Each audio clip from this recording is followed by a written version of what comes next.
styles they wear, and the southern girls with the way they talk, they knock me out when I'm down there. All right. The Midwest farmers Hello. will Let's get rid of those Beach Boys. Going to be sharing a quick story with you guys about an experience I had at the Sentosa Beach World, which is an island right off of Singapore.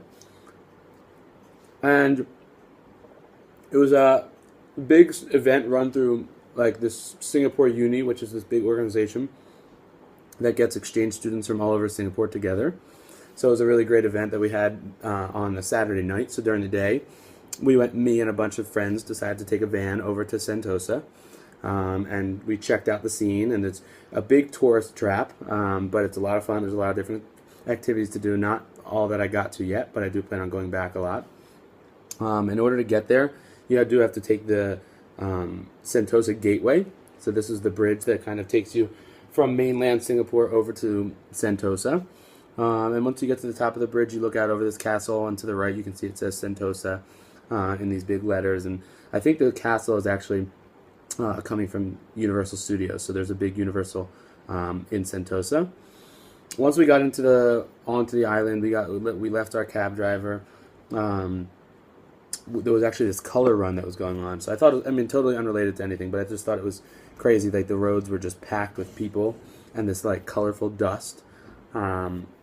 And I guess they were running for a cause, so it was cool.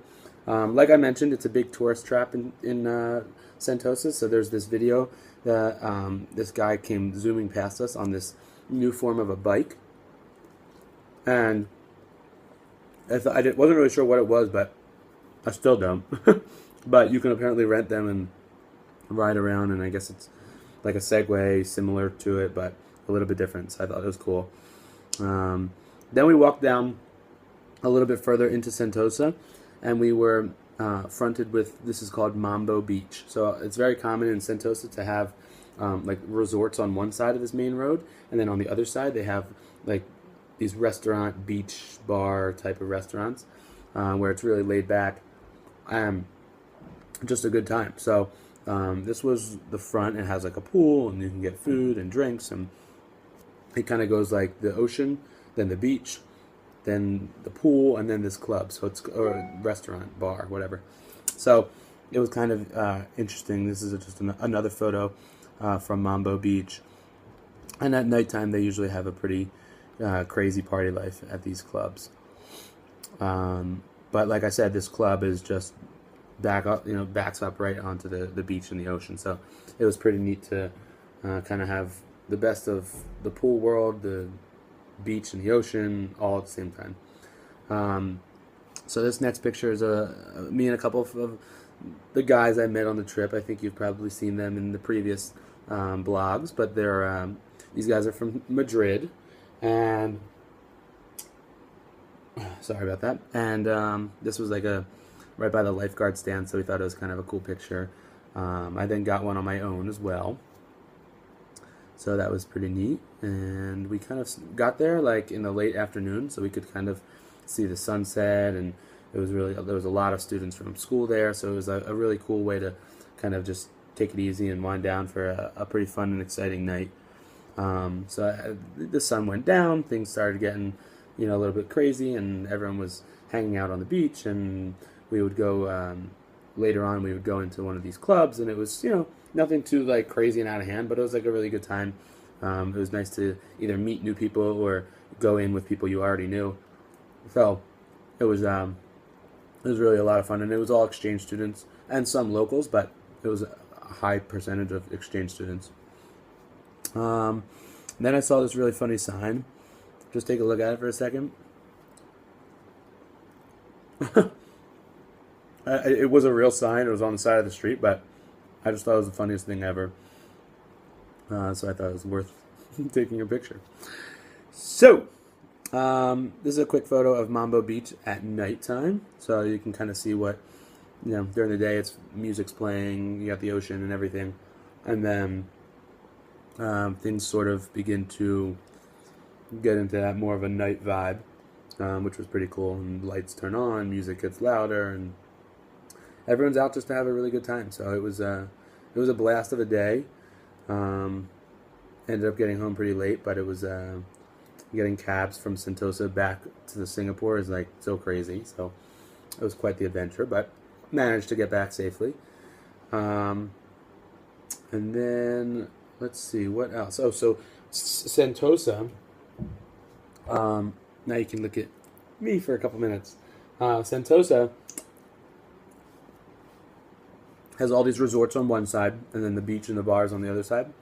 But they have some of these really awesome tourist attractions that every now and then I just love to be a tourist. So why not be a tourist?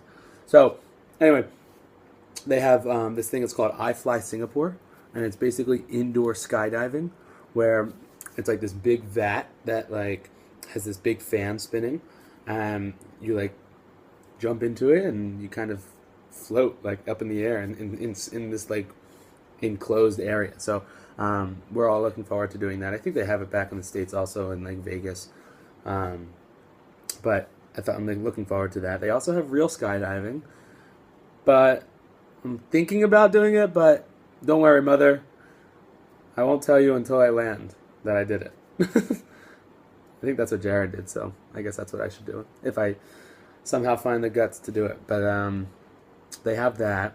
They also have, like I said, Universal Studios. They have theme parks and like all these different activities to do.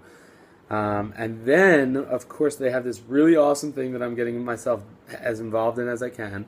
And I know our family friends, the Goldsteins, tried this out in Aruba, but they have this water-powered jetpack that just looks awesome. I've been watching videos for it for like years, and it's finally like come to fruition. And this place in Sentosa is the first place in all of Asia to commercially sell, time slots to take these with these like jetpacks out. So I, of course, went up and started chatting with the guy, and one thing led to the next. That I'm definitely going to get out there, and they're not operating yet, so another 3 weeks until we can actually get a booking. But I'm on the reserve list, and then I also want to try to do in some of my free time, hopefully help them out over by the bay or by the water, and see if I can be a instructor and help them out with this new endeavor that they're bringing onto their force. They have like banana boats and all these other water adventure sports to do, but they're just bringing this onto it. So it's really, really cool. It's worth checking out. They have like this Facebook page. It's called Sea Breeze Water Sports, and I'm just really enthusiastic about it. So I will hopefully be able to show you some videos of me flying in the I Fly Singapore and flying up in the air on this water-powered jetpack, and just having some fun. So I've been meeting a lot of people.